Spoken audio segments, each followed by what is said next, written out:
প্রিয় শিক্ষার্থী ভাই বোনেরা, আসসালামু আলাইকুম। ইলেকট্রিক্যাল সার্কিট 2 পঞ্চম অধ্যায়ের গুরুত্বপূর্ণ আরেকটি ক্লাসে আপনাদের স্বাগতম। আজকে আমরা যেটি করব সেটি হচ্ছে আরসি ও এল শাখা বিশিষ্ট প্যারালাল সার্কিটের রেজোন্যান্স ফ্রিকোয়েন্সি নির্ণয় করব। অর্থাৎ এখানে দেখতে পাচ্ছি একটি রেজিস্টর এবং ক্যাপাসিটর, যাকে বলে আরসি শাখা, আর এখানে শুধুমাত্র একটি ইন্ডাক্টর যুক্ত আছে, সেটিকে শুধু বলছে এল শাখা। অর্থাৎ আরসি এবং এল শাখা বিশিষ্ট প্যারালাল সার্কিটের রেজোন্যান্স ফ্রিকোয়েন্সি নির্ণয় করব। অর্থাৎ এই সার্কিটের যে রেজোন্যান্স কন্ডিশনে থাকলে যে রেজোন্যান্স ফ্রিকোয়েন্সির একটি সমীকরণ হবে এইটি, সেটিকে আমরা নির্ণয় করার চেষ্টা করব। এটি অত্যন্ত সহজ। যদি পূর্বের ভিডিওগুলো আমার দেখে থাকেন তাহলে এটি আসলে কিছুই না সেগুলোর সাপেক্ষে। তবে চলুন আমরা আবারও এটিকে ভালোভাবে বোঝার চেষ্টা করি। বরাবরের মতো আমরা যেটি করব যে এই সার্কিটের রেজোন্যান্স ফ্রিকোয়েন্সি যদি নির্ণয় করতে চাই তাহলে উক্ত সার্কিটকে অ্যাডমিটেন্স পদ্ধতিতে আমরা একটু অ্যানালাইসিস করব। আর এর জন্য আমাদের কী প্রয়োজন হবে যে এই প্রথম যে শাখা অর্থাৎ আরসি শাখার অ্যাডমিটেন্স এবং এখানে যে ইন্ডাকটিভ শাখা বা এইখানে ইন্ডাক্টর যুক্ত আছে বলে এই শাখাকে আমরা ইন্ডাকটিভ শাখা বলি, এই ইন্ডাকটিভ শাখার অ্যাডমিটেন্সকে আমরা নির্ণয় করে নেব।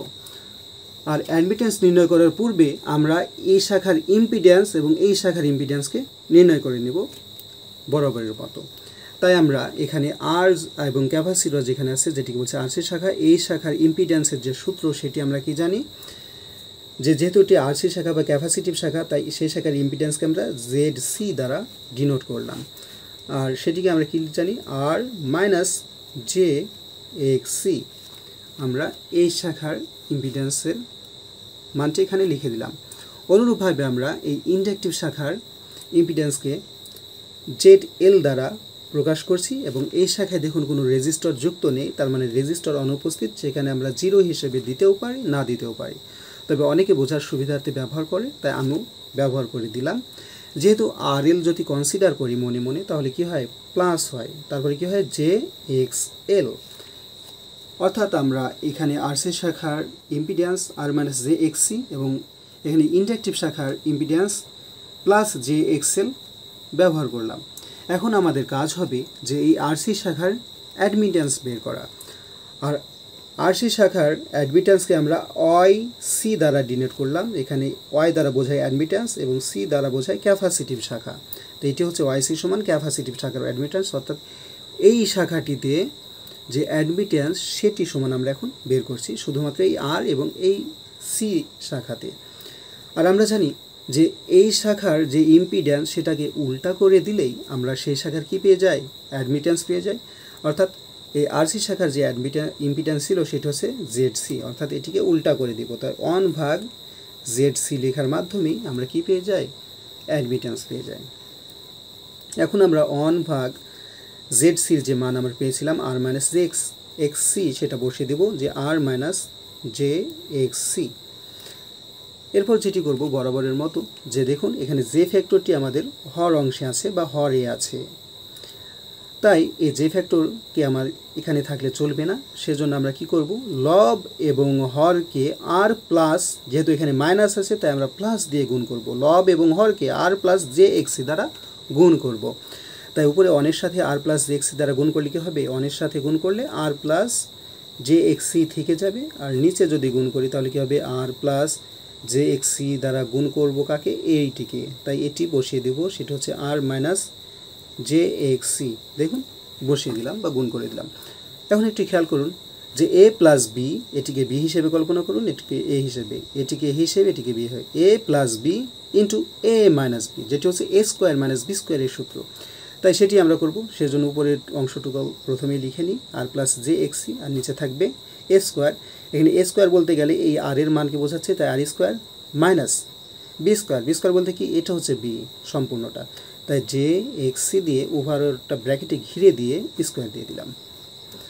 এখন যেটি থাকে সেটা হচ্ছে আর প্লাস JXC, আর নিচে থাকবে আর স্কোয়ার। দেখুন জে স্কোয়ারের মান যেটি আমরা পূর্বেই করেছি, যে জে স্কোয়ারের মান এটি জটিল বীজগণিতে কী হয়, -1। তাহলে এই যে ওভারঅলের উপর যেহেতু স্কোয়ার, এই স্কোয়ারটি জে এর উপরেও আছে, তাই জে স্কোয়ার সমান -1, আর এই মাইনাসে মাইনাসে কী হয়ে যাবে, প্লাস হয়ে যাবে। আর শুধু থাকবে এক্স স্কোয়ার, যেহেতু জে স্কোয়ারের মান -1 আর এই মাইনাসের সাথে প্লাস হয়ে সেটি 1 থাকে, আর 1কে এক্সির সাথে গুণ করলে এক্সি স্কোয়ারে থেকে যায়। তাহলে আমরা যেটি পাই এই অংশ পাই।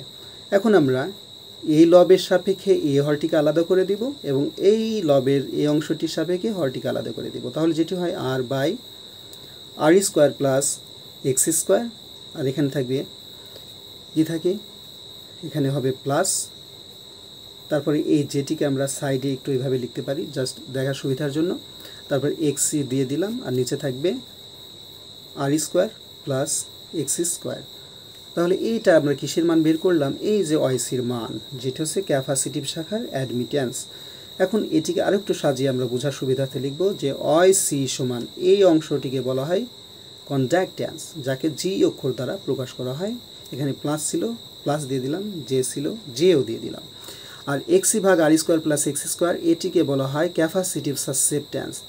সাসসেপ্ট্যান্সকে বি অক্ষর দ্বারা প্রকাশ করা হয়, আর এটি যেহেতু ক্যাপাসিটিভ সাসসেপ্ট্যান্স তাই নিচে ছোট করে সি দিয়ে দেবো যাতে বুঝতে পারি এটি ক্যাপাসিটিভ শাখার সাসসেপ্ট্যান্স। এরপর অনুরূপভাবে আমরা এই ইন্ডাকটিভ শাখার অ্যাডমিট্যান্সও বের করে নেব। আর ইন্ডাকটিভ শাখার অ্যাডমিট্যান্স বলে আমরা অ্যাডমিট্যান্সকে ওয়াই দ্বারা প্রকাশ করা হয়, আর অ্যাডমিট্যান্সটি কোথাকার, ইন্ডাকটিভ শাখার, তাই ছোট করে এখানে এল দিয়ে দেব যাতে আমরা বুঝতে পারি এটা ইন্ডাকটিভ শাখার অ্যাডমিট্যান্স। এখন ইন্ডাকটিভ শাখার অ্যাডমিট্যান্স সমান আমরা লিখতে পারি অন ভাগ জেড এল, কেননা ইন্ডাকটিভ শাখার যে ইম্পিডেন্স জেড এল তাকে উল্টা করে দিলেই ইন্ডাকটিভ শাখার অ্যাডমিট্যান্স পাই। তাহলে এখানে জেড এল এর মানটি আমরা বরাবরের মতো বসিয়ে দেব, সেটি ছিল প্লাস জে এক্সএল, এখানে জে এক্সএল বসিয়ে দিলাম। আবারও একটু খেয়াল করুন যে এই যে জে সেটি হরে চলে এসেছে, কিন্তু হরে থাকলে সেটি হবে না, অবশ্যই সেটা আমাদের কিসে আসতে হবে, লবের সাথে গুণ থাকতে হবে, যেটিতে এখানে ছিল। তাই এখানে আছে দেখুন প্লাস জে এক্সএল, তাই লব এবং হরকে মাইনাস জে এক্সএল দ্বারা গুণ করতে হবে। তাহলে কী হবে, উপরে হবে মাইনাস জে এক্সএল, আর নিচে হবে, পূর্বে ছিল প্লাস জে এক্সএল ছিল, এর সাথে কি মাইনাস জে এক্সএল গুণ করতে হবে। তাহলে আমরা কি করলাম, লব এবং হরকে মাইনাস জে এক্সএল দ্বারা গুণ করে দিলাম। এখন আমরা যেটি করব সেটি হচ্ছে এখানে মাইনাস জে এক্সএল লবটি লিখে দিলাম, আর এখানে দেখুন যে এই জে আর এই যে যদি গুণ করি তাহলে কি হবে, জে স্কোয়ার, আর এখানে যেহেতু মাইনাস ছিল তাই এখানে মাইনাসটা আমরা দিয়ে দিলাম। এরপর কি হবে, এই এক্সেলের সাথে এক্সএল গুণ করলে কি হবে, এক্সএল স্কোয়ার। এখন একটু খেয়াল করুন যে এই মাইনাস আর এই মাইনাসে কি হয়, বাদ চলে যায়। তাহলে যেটি থাকে জে এক্সএল, আর নিচে থাকে জে স্কোয়ার এক্সএল স্কোয়ার। আবারও একটু ভালো করে খেয়াল করে দেখুন যে উপরে ছিল জে এক্সএল, কিন্তু এই জে এর পরে যখন স্কোয়ার হয়, জে এর পরে যখন স্কোয়ার হয় এর মানটি আমরা কত লিখতে পারি, -1। তো এই জে এর মান যদি -1 বসাই দিই এবং এই এক্সএল স্কোয়ারের সাথে গুণ করি তাহলে কি হবে, -1 সাথে এক্সএল গুণ করলে এক্সএলই থাকে এবং এরপর স্কোয়ার ছিল, স্কোয়ার দিয়ে দিলাম। আবারও একটু খেয়াল করে দেখুন যে এখানে আছে এক্সএল আর এখানে আছে এক্সএল স্কোয়ার, তাহলে উপরে থাকে কি থাকবে, জে থাকবে, আর নিচে থাকবে মাইনাস শুধু একটি এক্সএল, যেহেতু কাটাকাটি করলে নিচে একটি এক্সএল থাকে।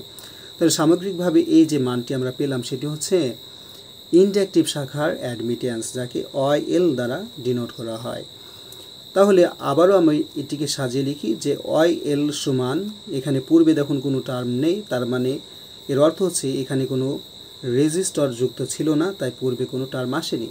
তাই এখানে যে মানটি এসেছে শুধু এটি এসেছে যে ইন্ডাকটিভ শাখার সাসসেপ্টেন্সের মান। তার মানে এটিকে আমরা সাজিয়ে লিখি, মাইনাস আগে দিয়ে দিলাম, আর এখানে জে দিয়ে দিলাম, তারপরে অন দিয়ে দিলাম, যেহেতু জেকে সাইডে লিখেছি উপরে কিছু থাকে না মানে অন থাকে, আর এখানে যেটি ছিল এক্সএল, অর্থাৎ এটি হচ্ছে OIL সমান মাইনাস জে বিএল, অর্থাৎ 1 ভাগ এক্সএলকে আমরা জানি যেটিকে বলা হয় ইন্ডাকটিভ সাসসেপ্ট্যান্স। 1/XL-কে কী বলা হয়, ইন্ডাকটিভ সাসসেপ্ট্যান্স বা বিএল।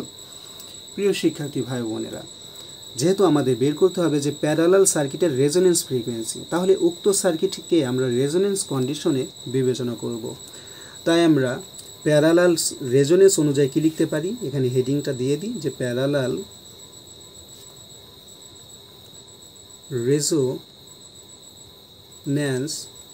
অনুযায়ী।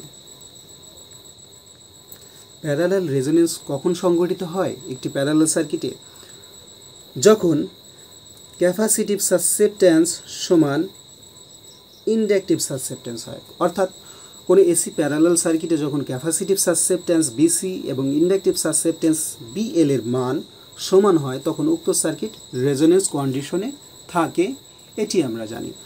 তাহলে দেখুন, পূর্বে আমরা যদি বুঝে থাকি যে এই যে বিসি যে মানটি ছিল সেটি হচ্ছে এটি, এবং এই যে বিএল যে মানটি ছিল এই যে অন ভাগ এক্সেল, এখানে সেই কন্ডিশনের আলোকে এই মানগুলো বসিয়ে দেব এবং কিছু বীজগণিতিক টার্ম ফলো করলেই আমাদের এই রেজোনেন্স ফ্রিকোয়েন্সির এই মানটি চলে আসবে। তবে চলুন সেটি আমরা করি। এখানে বিসি যে মানটি ছিল সেটি হচ্ছে এক্সি ভাগ আর স্কোয়ার প্লাস এক্স স্কোয়ার, সেই মানটি বসিয়ে দেব। বিসি সমান এক্সি ভাগ আর স্কোয়ার প্লাস এক্সি হোল স্কোয়ার, এই মানটি আমরা বসিয়ে দিলাম, কেননা এটি হচ্ছে এই বিসির মান। অপরদিকে এই বিএল এর মান সেটা হচ্ছে এই মানটি, সেটি বসিয়ে দেব, সেটি হচ্ছে অন ভাগ এক্সেল। এখন আমরা এটিকে আর গুণন করব। দেখুন যে এ এক্সি এই এক্সেলের সাথে আর এ ওয়ান এই আর স্কোয়ার প্লাস এক্স স্কোয়ারের সাথে আর গুণন করব। তাহলে যেটি হয়, এই অংশের সাথে আমরা এই অংশের প্রথমে আর গুণন করি, তাহলে অনের সাথে এই অংশটিকে গুণ করলে সেটি থেকে যায়। আমরা জানি অনের সাথে যাই গুণ করে সেটি আমরা পাই। তাহলে যেটি হবে আর স্কোয়ার প্লাস এক্সি স্কোয়ার, অনের সাথে এটাকে গুণ করে দিলাম, সমান এখন এক্সেলের সাথে এক্সি গুণ করলে সেটি বসে যাবে এক্সেল এক্সি বসে গেল। এরপর আমরা যেটি করব সেটি হচ্ছে যে দেখুন এখানে আমরা আর স্কোয়ারকে রেখে দিলাম, আর এক্সি সমান আমরা কি লিখতে পারি, অন বাই 2 পাই এফসি। যেহেতু এক্সি সমান আমরা 1/2 পাই এফসি লিখতে পারি, কিন্তু এক্সির উপরে যে একটি স্কোয়ার ছিল তাই এটিকেও আমরা ব্র্যাকেট দিয়ে ঘিরে দিয়ে স্কোয়ারটি দিয়ে দেব। এরপর এক্সেল সমান আমরা কি লিখতে পারি, এক্সেল সমান আমরা লিখতে পারি 2 পাই এফ এল।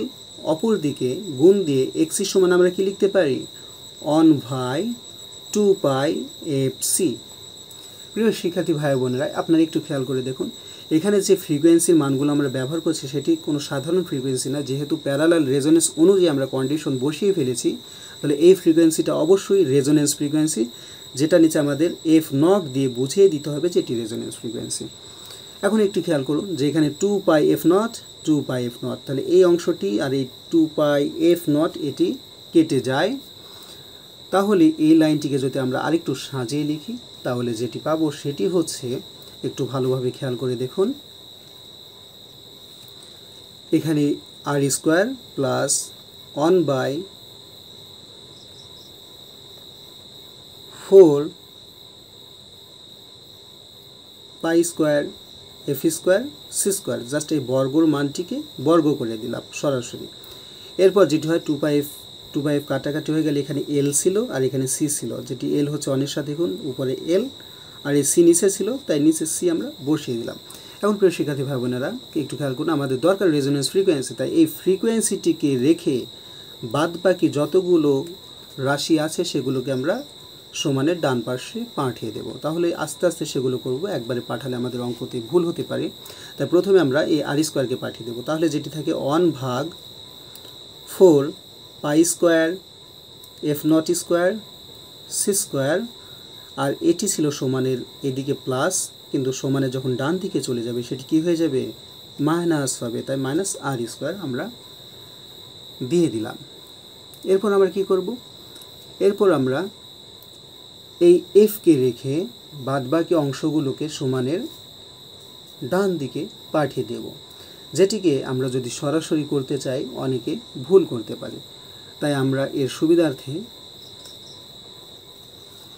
এখন এই রেজোনেন্স ফ্রিকোয়েন্সিটি আমরা দেখতে পাচ্ছি যে এটি হর অংশে আছে, কিন্তু এটি হর অংশে থাকলে চলবে না, তাই এটিকে আমরা উল্টা করে দেব, অর্থাৎ 4 pi square F nought square C square, আর নিচে কি থাকে, অন থাকে, যেটিকে দেখালেও হয় না দেখালেও হয়, কেননা এটিকে অন দ্বারা ভাগ দিলে সেটি থাকে যাবে।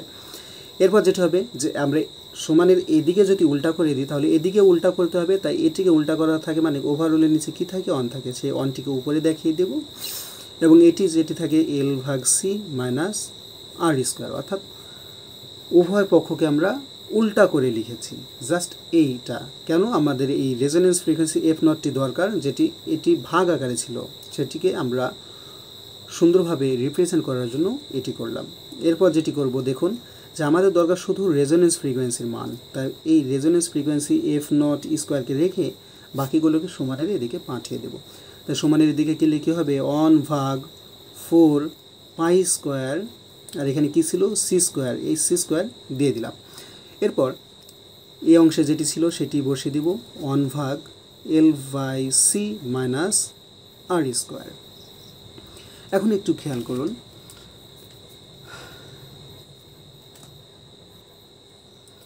আমাদের দরকার শুধু এফ নটের মান, কিন্তু এফ নটের বর্গ তো আমাদের দরকার নেই, তাই এখানে শুধু এফ নটকে রেখে আমরা কি করতে পারি, এই দিকে যেগুলো আসে সেগুলোকে ওভারঅলের করে একটি বর্গমূল বা রুট দিয়ে দিতে পারি। তাই যেটি থাকে 1/4 পাই স্কোয়ার সি স্কোয়ার, আর পরে যেটি ছিল সেটি হচ্ছে 1/L/c মাইনাস আর স্কোয়ার।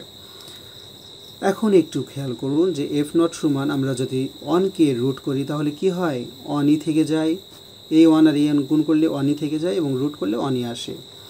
এরপর যেটি হচ্ছে 4, এই 4কে যদি রুট করি তাহলে কত হবে, 2 হবে। পাই স্কোয়ারকে যদি রুট আর এই স্কোয়ার উঠে যায় শুধু পাই থাকে। আর এখানে সি স্কোয়ারকে যদি আমরা এই অংশে ইনভলভ করে দিই, মানে গুণ করে দিই, যেহেতু ভিতরে গুণ সম্পর্কে আছে, এই অংশে আমরা গুণ করে দেবো। তাহলে কী হবে, সেটি হবে দেখুন যে রুটের ভিতরে নিয়ে নিলাম, বিনিময়ে আমরা কি করব, এই সিকে এই এল এর সাথে আমরা লিখব, তার মানে এল সি স্কোয়ার, আর নিচে কী ছিল সি ছিল, সিকে বসিয়ে দিলাম মাইনাস দিলাম। তারপর দেখুন এই সি এই আর এর সাথেও গুণ করে দিতে হবে, তাহলে কি হবে আর স্কোয়ার সি স্কোয়ার, আর এটি ওভারঅলের পরে রুট থাকবে। এরপর আমরা যেটি করব যে এফ নট সমান এই যে 1 রেখে দিলাম, এই যে 2 পাই এটিকেও রেখে দিলাম, শুধু এইখানে দেখুন এখানে সি আছে, এখানে আছে সি স্কোয়ার, তার মানে উপরে একটি সি থাকবে। তার মানে এই যে রুট দেওয়ার পরে উপরে যেটি থাকবে যে এল সি, আর নিচে সি তো কাটা হয়ে গেছে, নিচে 1 থাকে, তাই এল সি ভাগ 1 লেখার দরকার নেই, মাইনাস এটি থাকে আর স্কোয়ার সি স্কোয়ার।